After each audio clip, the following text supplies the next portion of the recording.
किताब मुकद्दस में से मरकस की इंजील के पहले बाब की तिलावत। यसु मसीह इब्ने खुदा की खुशखबरी का शुरू। जैसा यूसाया नबी की किताब में लिखा है कि देख मैं अपना पैगंबर तेरे आगे भेजता हूँ जो तेरी राह तैयार करेगा।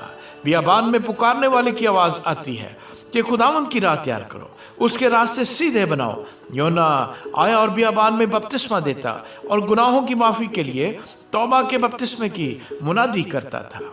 और यहूदिया के मुल्क के सब लोग और यरूशलेम के सब रहने वाले निकलकर उसके पास गए और उन्होंने अपने गुनाहों का इकरार करके दरिया यरदन में उससे बपतिस्मा लिया। और यूहन्ना ऊंट के बालों का लिबास पहने और चमड़े का पटका अपनी कमर से बांधे रहता और टिड्डियां और जंगली शहद खाता था और ये मुनादी करता था कि मेरे बाद वो शख्स आने वाला है जो मुझसे जोरावर है, मैं इस लायक नहीं कि झुककर उसकी जूतियों का तस्मा खोलूं। मैंने तो तुमको पानी से बपतिस्मा दिया, मगर वो तुमको रूह कुद्स से बपतिस्मा देगा। और उन दिनों ऐसा हुआ कि यीशु ने गलील के नासरत से आकर यरदन में यूहन्ना से बपतिस्मा लिया। और जब वो पानी से निकलकर ऊपर आया तो फिलफौर उसने आसमान को फटते और रूह को कबूतर की मानद अपने ऊपर आते देखा। और आसमान से आवाज आई कि तू मेरा प्यारा बेटा है, तुझसे मैं खुश हूँ। और फिलफौर रूह ने उसे बियाबान में भेज दिया और वो बियाबान में 40 दिन तक शैतान से आजमाया गया और जंगली जानवरों के साथ रहा किया और फरिश्ते उसकी खिदमत करते रहे।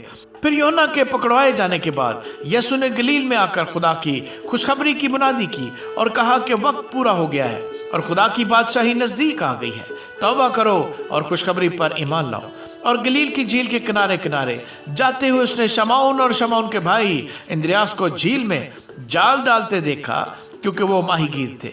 और यीशु ने उनसे कहा, मेरे पीछे चले आओ तो मैं तुमको आदमगीर बनाऊंगा। वो फिलफौर जाल छोड़कर उसके पीछे हो लिए और थोड़ी दूर बढ़कर उसने जब्दी के बेटे याकूब और उसके भाई यूहन्ना को कश्ती पर जालों की मरम्मत करते देखा। उसने फिलफौर उनको बुलाया और वो अपने बाप जब्दी को कश्ती पर मजदूरों के साथ छोड़कर उसके पीछे हो लिए। फिर वो कफरनहूम में दाखिल हुए और वो फिलफौर सब्बत के दिन इबादत खाने में जाकर तालीम देने लगा।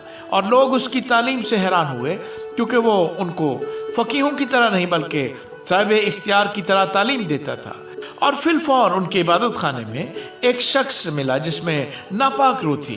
वो यूं कहकर चलाया कि ऐ यीशु नासरी, हमें तुझसे क्या काम, क्या तू हमको हलाक करने आया है? मैं तुझे जानता हूँ कि तू कौन है, खुदा का कद्दूस है। यीशु ने उसे झिड़क कर कहा, चुप रह और इसमें से निकल जा।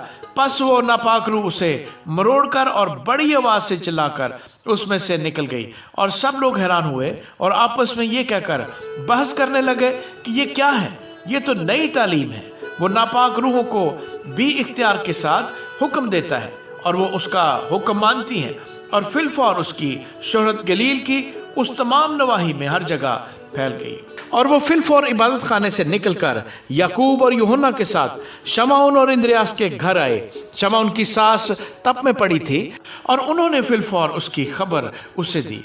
उसने पास आकर और उसका हाथ पकड़कर उसे उठाया और तप उस पर से उतर गई और वो उनकी खिदमत करने लगी। शाम को जब सूरज डूब गया तो लोग सब बीमारों को और उनको जिनमें बदरूहें थी उसके पास लाए और सारा शहर दरवाजे पर जमा हो गया। और उसने बहुतों को जो तरह तरह की बीमारियों में गिरफ्तार थे अच्छा किया और बहुत सी बदरूहों को निकाला और बदरूहों को बोलने न दिया, क्योंकि वो उससे पहचानती थी। और सुबह दिन निकलने से बहुत पहले वो उठकर निकला और एक वीरान जगह में गया और वहां दुआ की। और शमौन और उसके साथी उसके पीछे गए और जब वो मिला तो उससे कहा कि सब लोग तुझे ढूंढ रहे हैं। उसने उनसे कहा, आओ हम और कहीं आसपास के शहरों में चले ताकि मैं वहां भी मुनादी करूं, क्योंकि मैं इसीलिए निकला हूं। और वो तमाम गलील में उनके इबादत खानों में जा जाकर मुनादी करता और बदरूहों को निकालता रहा।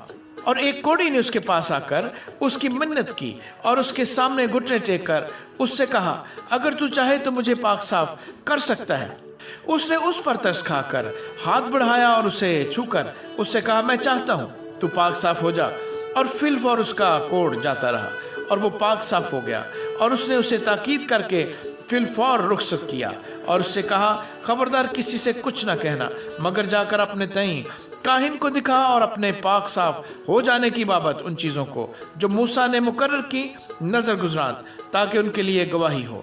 لیکن وہ باہر جا کر بہت چرچا کرنے لگا اور اس بات کو ایسا مشہور کیا کہ یسوع شہر میں پھر ظاہراً داخل نہ ہو سکا، بلکہ باہر ویران مقاموں میں رہا اور لوگ چاروں طرف سے اس کے پاس آتے تھے۔